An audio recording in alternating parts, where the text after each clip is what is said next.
Bueno, aquí estamos. Cerramos edición, pero pensamos en voz alta. Hola, Poli Sabatés. Buenas noches, ¿cómo va? Hola, don Luis Brustein. Buenas noches, ¿qué tal? Hola, don Jimena Fuertes. Buenas noches, ¿cómo están todos? Mucho gusto, don Juan Luis González. Mucho gusto, muchas gracias por la invitación. Antes por el del espacio. disparador, González escribió El Loco y algo parecido. Dame disparador, vamos y venimos. Dale.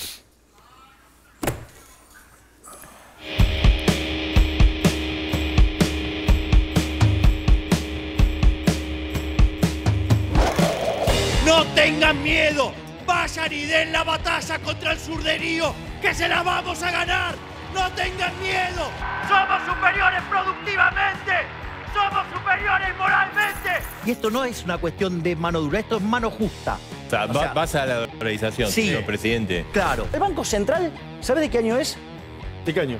De 1935. Sí. O sea, ¿Qué hay que hacer? Yo lo sé que yo lo voy a cerrar.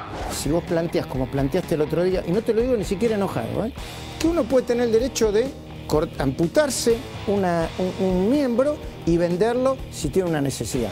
Mi primer propiedad es mi cuerpo. Yo podría disponer de mi cuerpo mientras que no le toque la vida a otro, mientras que no le toque la libertad a otro y mientras que no le toque la propiedad a otro, yo podría disponer de mi cuerpo como quiera. ¿Qué es lo más importante de esto? Que el resultado final de esto, porque hoy... ¿Qué sabés vos cuál es el resultado final? Vos conocés mucha gente que se... Pero, es otra cosa, pero vos me ponés cuentas por todos lados. ¿Cuántos millones de personas se cortan los... Nosotros trabajamos fuertemente para que se extinga el kirchnerismo. Yo creo que muchas de las cosas que Milei plantea son impracticables. En algún sentido creo que es comparable con muchas diferencias, pero como ese voto bronca que en el 2001 fue a Zamora, lo que era un fenómeno subcultural lo transformó en un fenómeno electoral. Es solo un loco, es solo un loquito suelto. Probablemente ese fenómeno te lleve puesto, ¿eh? Ese es el primer factor. Se cansaron de hacerlo en ejemplos análogos. Mirá Bolsonaro, mirá Trump, este es un loco. Mirá, acá tengo un video donde hice una animalada. Eso no importa. ¿Y los resultados en las provincias? ¿Dónde estaba mi cara? ¿No estaba?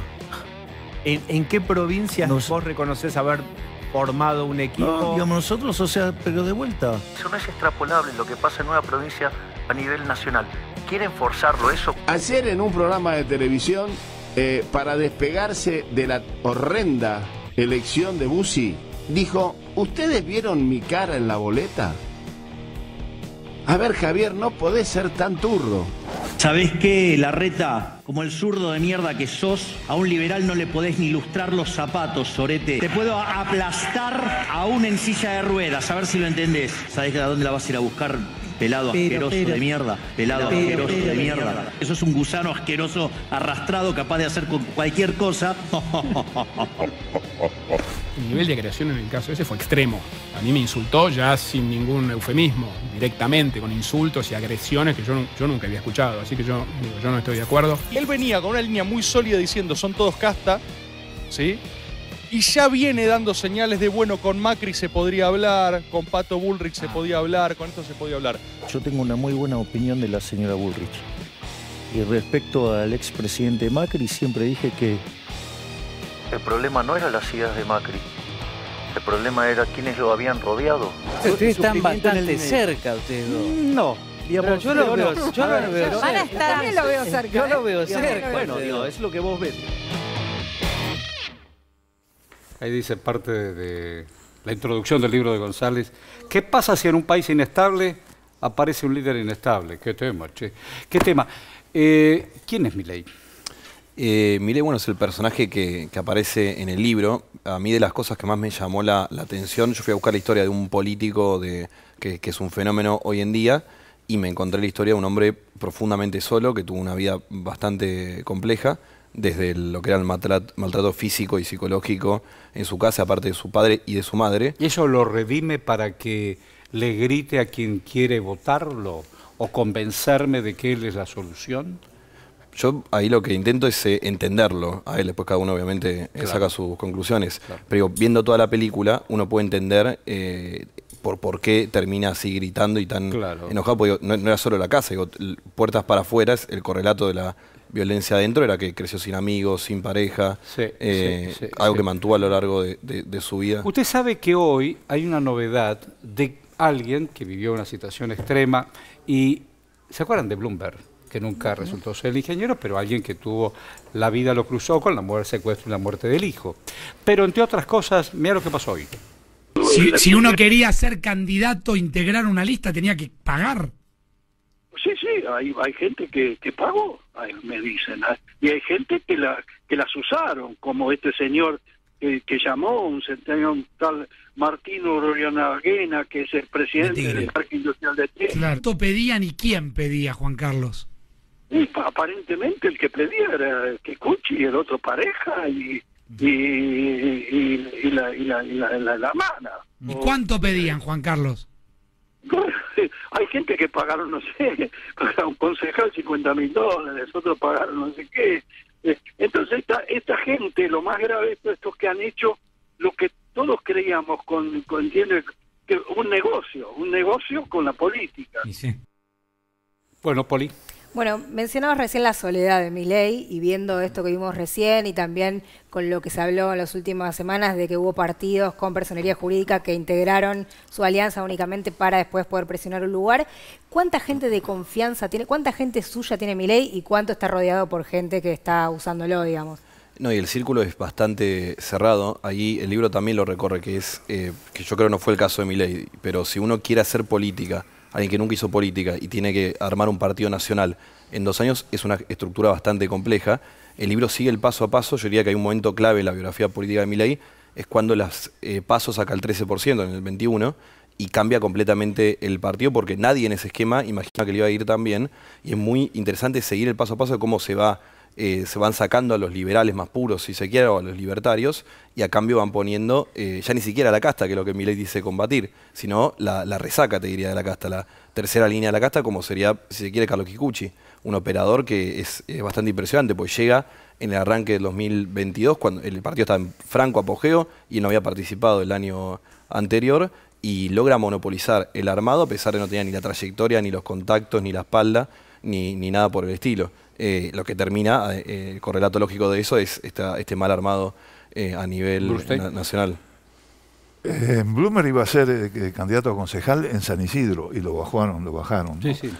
Pero yo lo que estaba viendo, vos le pusiste el loco al libro, y lo que estábamos viendo ahí que denunciaba Bloomberg es más de vivo que de loco.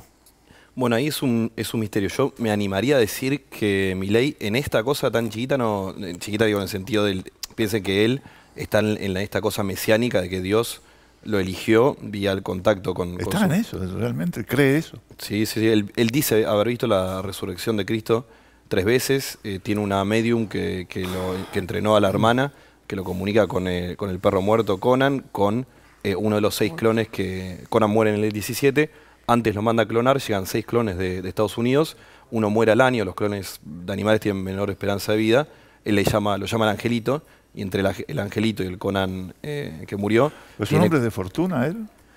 No lo era, de hecho es bastante llamativo porque él antes de acceder a la banca de diputados no era un hombre que le sobrara la plata, él vivía en un departamento de 3 ambientes en el Abasto, que le había comprado el padre, el auto en el que andaba se lo había comprado el padre, que volviendo al anterior, cada vez que el padre le compraba algo decía, ¿ves que sos un inútil? No puedes comprarte una casa, ¿ves que sos un inútil? No puedes comprarte un auto. Es una violencia psicológica que duró muchos años. Y es muy llamativo que él, cuando llega a ser diputado, renuncia al único empleo formal que tenía, el de Aeropuerto 2000, y dona su sueldo. A pesar de eso, su crecimiento en el nivel de vida es bastante impresionante. De hecho, se mudó a un country bastante coqueto en Benavides. Una de las cosas que más me sorprende de este fenómeno que estamos hablando, es un fenómeno político, pero también electoral, es la base social, o sea, los chicos, sobre todo varones, que lo siguen, lo vi en la Feria del Libro, de sectores populares de los barrios del conurbano, que no es el prototipo que desde el prejuicio se podría pensar que es su base social. ¿Por qué crees que se da esta situación?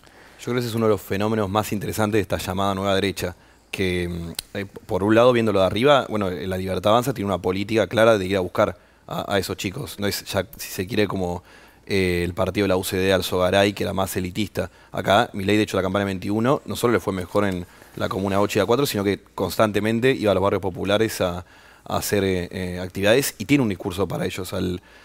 Por ejemplo, Mario Russo, que fue el estratega en el 21 de la campaña, decía, nuestro votante es el votante del Rappi, que es alguien que al Estado, digamos, le pasa por el costado, o sea, no está tercerizado, uberizado, y Milei tiene un discurso para ello, dice, a vos el Estado solo te genera problemas, votame a mí, que yo no se voy a quemar el Banco Central. Eso por un lado. Y por el lado de abajo, de los chicos, si se quieren, en el libro de hecho aparece Iñaki Gutiérrez hablando, que es uno de los jóvenes que está cercano a él, una de las figuras jóvenes emergentes de la nueva derecha, y tiene una frase que a mí me parece que explica mucho, que yo le pregunto por qué pasó Milei, y él me dice, pasó que todos mis amigos en algún momento pensaron irse del país.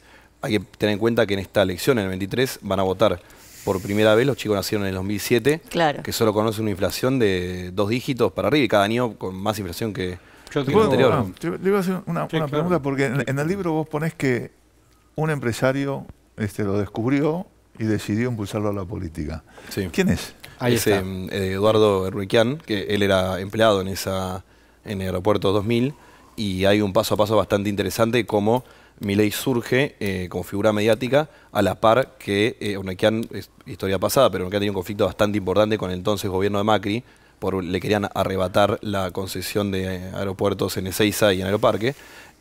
Además, Erruiquian tiene una muy mala relación con Mauricio Macri desde el año 0. ¿Lo sigue apoyando ahora en ese momento? Bueno, si vos sos un empresario y querés poner plata en la campaña de Milei, tenés que pasar, o podés pasar por Nicolás Pose, que es el gerente regional de Aeropuerto 2000 para toda la región sur de Latinoamérica, que es el hombre, el fundraiser, por decirlo de una manera, que es el que le acerca a empresarios que quieren colaborar en la campaña. ¿Cuánto tienen que ver las iglesias? Sé que hay ramas evangélicas y hebreas que lo apoyan.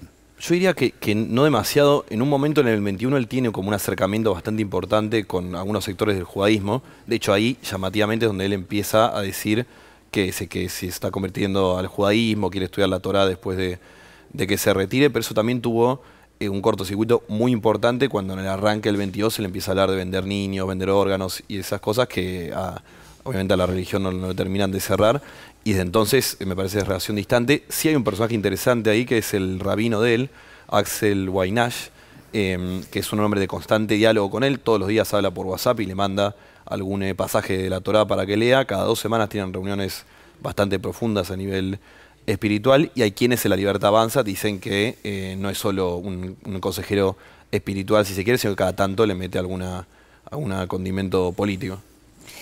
Y se supo hace poco la difusión sobre el plagio, copy-paste o robo directamente de las ideas de los economistas originales y a su vez, de alguna manera, su tergiversación. ¿Cómo se dio eso? ¿Cómo lo investigaste? Eso es bastante impresionante porque pone en jaque el primer bandera con la que surge Milei es El Economista. ¿Se acuerdan que hablaba de economía en prime time y citaba a grandes autores? Pero además pone en jaque su principal capital político. Él dice, yo voy a ir contra la casta que te roba, a vos que te roban tus impuestos, y el plagio, digo, no hay que pasar por la Facultad de Derecho de acá cerca para saber que es un robo liso y llano. Bueno, él en Pandenomics, su antepenúltimo libro, en la revista Noticias, una investigación que hizo Tomás Rodríguez, es un gran periodista, de hecho me ayudó con el libro, descubrió que había plagios de al menos 6 autores, uno de ellos Salvador Urribarri, un mexicano que está haciendo juicio a Milei por plagio, y lo llamativo, y Urribarri lo decía en la nota, es que Milei no se molestó en cambiar 2 palabras. Hay copy-paste de 10 páginas enteras de Urribarri, entre otros 6 autores más. De hecho, una que a mí me parece divertido, que la hace plagio, es a Gita Gopinath, no sé si lo estoy pronunciando bien, que es la india de la segunda del FMI. Del FMI. Que bueno, imagínate si ya es presidente, imagínense ese mano a mano donde le diga, che, Javier, me robaste acá. Me robaste. Pero es muy impresionante, y además, para cerrarte la idea, habla también mucho de Milei, que desde entonces cortó cualquier tipo de vínculo con la revista Noticias, con Perfil, con Jorge Fontevecchia, el fondo de Perfil, con el que tenía mucho diálogo y lo entrevistaba varias veces. Dijo que no habla nunca más. Para el libro tampoco quiso hablar, lo que también habla de cómo los liberales se llevan con el periodismo más independiente. En las provincias no le está yendo bien, lo estamos viendo. ¿Vos creés que, como veíamos recién en el informe, su cara en la boleta va a impactar un poco mejor que lo que viene haciendo por ahora su performance? Yo creo que él no estuvo nunca tan arriba como se decía y no está tan abajo como se cree ahora. Hay que, para mí, hacer un paso atrás ahí y entender que Milei a todo el arco político, salvo a Patricia Bullrich, le sirve muchísimo al actual gobierno, también a Horacio Rodríguez Larreta. y te diría incluso de la izquierda, que lo elige como un contrincante hasta ideológico. Entonces, y te digo esto dicho por gente de La Libertad Avanza, me decían en la campaña del 21, en los grandes medios argentinos nunca nos invitaban, nunca aparecíamos en la home, y de repente, hace un año y medio, que todos los días entras a home de algunos grandes diarios argentinos y te dice Javier Milei arrasó en tal encuesta, etcétera, etcétera. Dicho eso, yo creo que el gran tema de fondo, y acá pensando un poco más adelante, y en el libro está planteada la tesis, yo creo que Milei ya ganó, que las elecciones es en un punto hasta secundario. Yo hago ahí el paso atrás, lo vi que el otro día Daniel Tonietti de La Torre comentaban también esto, que lo comparaban con el caso de Alzogaray en los 90, que Alzogaray saca un 7%, si no me equivoco, y a pesar de eso termina, entre comillas, condicionando la política económica del entonces gobierno, incluso metiendo gente en el gobierno. Bueno, Entonces, pero en ese caso el Alzogaray tenía una estructura y respondía a un sector económico. Acá, claro. ¿A quién responde? O sea, porque Bernequian, ¿qué interés tiene en visibilizar a Milei y a sus propuestas supuestamente liberalizadoras de todo mercado? Yo creo que cuando aparece Milei como figura mediática con este empuje de Bernequian, de hecho por algo aparece en ese canal, lo hace respondiendo dentro del gran tablero de ajedrez, que es un mega empresario que tiene interés en todos los países. Me parece que era un peón más de su pelea con el entonces gobierno macrista. En el libro está bastante recorrido como todas las entrevistas en ese momento él decía ABC y D la culpa de Marcos Peña, que cualquier cosa podían hablar, y de hecho con cosas muy fuertes. El título de ese capítulo es "Hay que cortarle la cabeza a Marcos Peña". Dicho eso, ahora ya creo que no es así. En todo caso, se autonomizó. Sí, además todos los grandes empresarios siempre tienen un tablero de aliados políticos bastante grande, no solo uno. El título es El Loco. Desde lo psiquiátrico, ¿consultaste cómo está el tipo? Mira, en algún momento me dijeron que había un examen médico formal hecho. No, yo no lo conseguí. No es tampoco. Yo intenté ahí contar los hechos de lo que sé, después me excede a mí en mi laburo periodístico. El loco es interesante porque es una palabra que hace como una diagonal en la vida de Milei y no sé si persigue o lo complejiza, pero a donde va lo sigue la palabra. El loco es como lo apodaron sus compañeros de primaria y secundaria en el Cardenal Copelo, donde le decían el loco, no decían ni Javier, ni tenía pelo largo, no decían peluca, nada, le decían el loco. Y es interesante, yo hablando con los compañeros me decían que lo mismo que salva a Milei del bullying más despiadado en esos años, era lo mismo que lo hace conocido después en la televisión, que era esa furia y esos gritos. Sí, sí. Compañeros me decían, sí, lo jodíamos, pero hasta ahí, porque en la que hacías una más era bravo el loco y se plantaba. Se desembarcaba. Exacto. Gracias, Juan Luis. Muchísimas gracias. Gracias por el espacio. Por favor, gracias a vos. Y, por ejemplo, pensamos juntos. Ahí.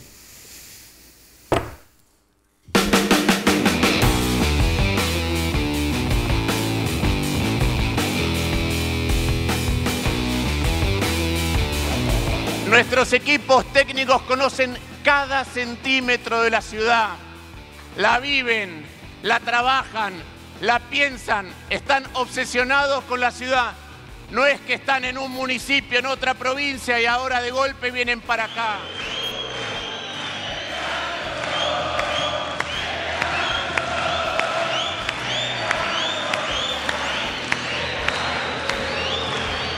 Que no tiene mucha experiencia en gestión es él, pero está bien, yo no voy a hablar de Lustó. ¿Cuántas veces dijo antes y conocer y todo eso? ¿125 veces no? 125. Hace 15 años los que vivimos acá, en la ciudad, nos propusimos estar mejor y lo estamos logrando. Porque nadie mejor que los que nacimos y vivimos en esta ciudad para seguir mejorándola. Que así como Jorge Macri expresa lo que expresa Patricia Bullrich, Lustó expresa lo que expresa Larreta. Si Lustó pierde la interna con Jorge Macri, ¿qué va a hacer? Va a apoyar. ¿Me va a votar a mí? No, va a apoyar. Y yo me imagino que va a formar parte... Pero exactamente porque tienen una comunidad de negocios. La derecha tiene el fetiche de privatizar la UBA.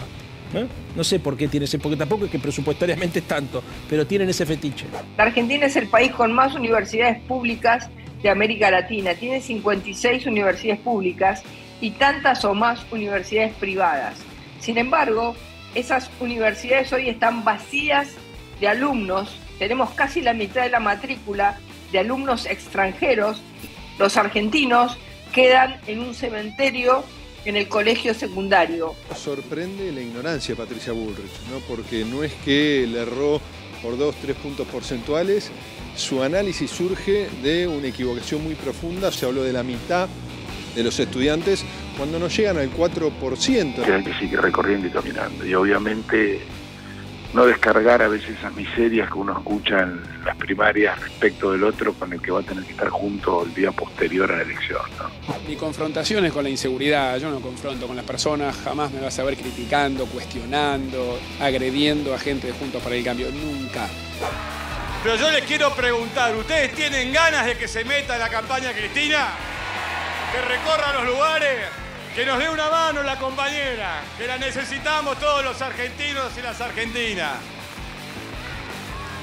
Yo como militante, ojalá que Cristina tenga ganas, por lo menos, no sé si de ir todos los días, no sé si de toda la semana, no sé si de ir a algún lugar, pero de acompañar como ella sienta que pueda acompañar. Cristina es la dirigente con más votos de nuestro, con más voto duro además de nuestro espacio político, y además tiene toda esa experiencia. Bueno, ahí tenemos todo el abanico de propuestas y dónde estamos plantados, Poli. Que de todo, ¿no? De todo lo que escuchamos.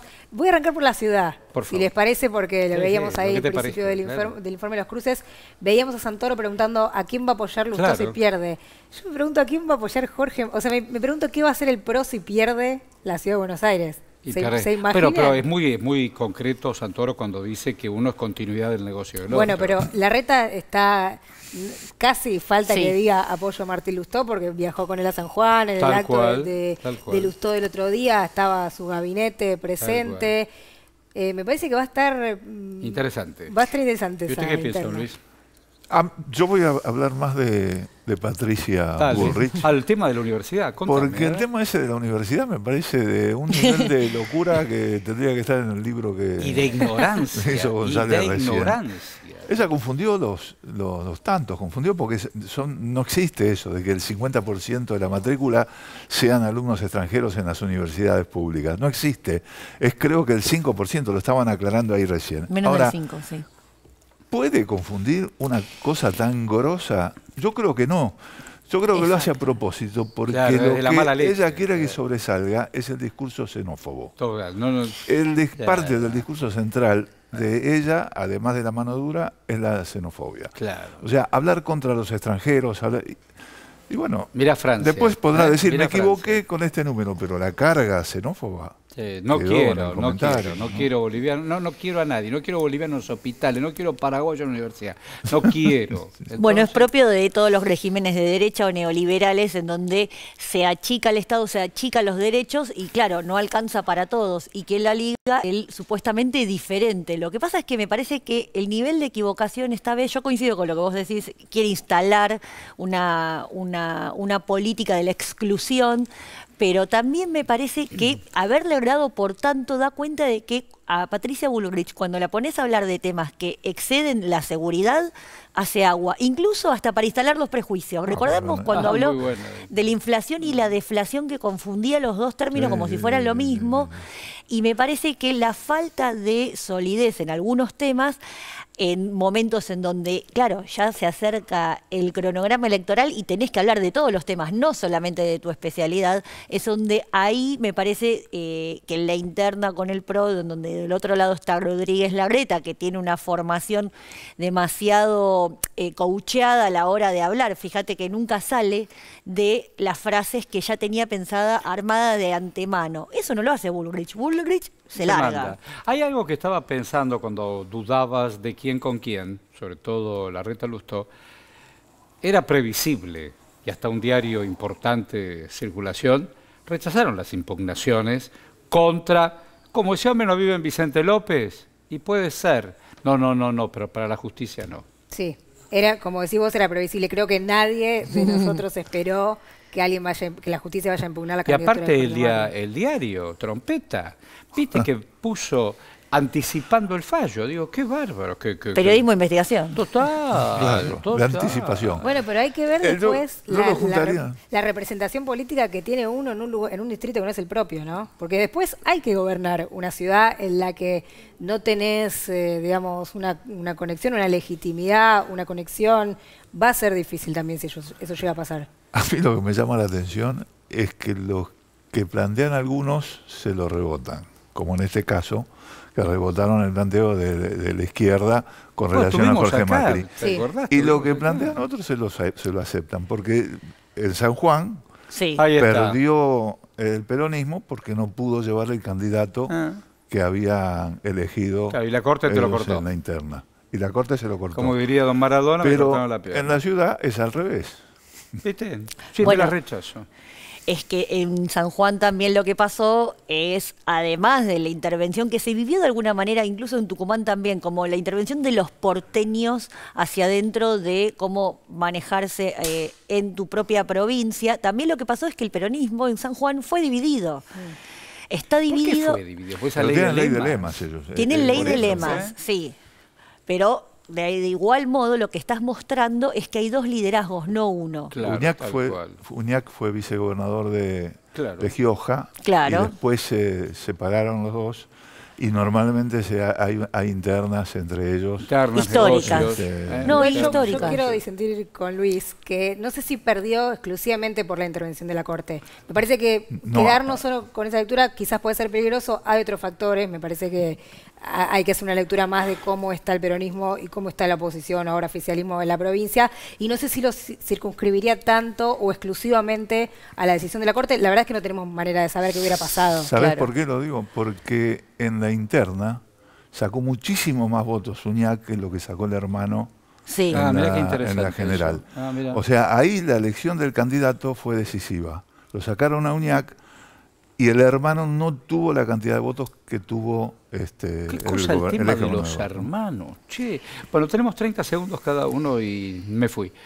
Por ejemplo. El último programa que estuvimos acá dije, prestemos atención a cómo hablan de economía los candidatos. Bueno, me parece que Massa ya estuvo dando algunas señales interesantes, en estos días lo charlamos, pero prestar atención a lo que está diciendo respecto a las exportaciones. Eso. Claro, bueno, hoy en la reunión del Mercosur fue también clave. Por eso. Señora. Antes de que nos vayamos, el comentario sobre Malena y Máximo Kirchner, Malena Galmarina, la quieren a Cristina en el territorio, la quieren a Cristina en el conurbano, caminando y militando con el peronismo. Es una figura que no puede faltar, la están pidiendo. ¿La tuya? No, yo creo que la decisión de elegir a Massa como candidato enfocó la elección en el centro del espectro político, que era un lugar que la oposición había abandonado pensando que lo tenía atado y se dedicó a ver quién ganaba el electorado ultraderechista de Milei. Y ahora esa estrategia quedó desbaratada porque tienen que volver a tratar de disputar el centro del espectro político. Compañeros, compañeras. No te vayas. Estás en Televisión Pública Noticias. Ahí vamos.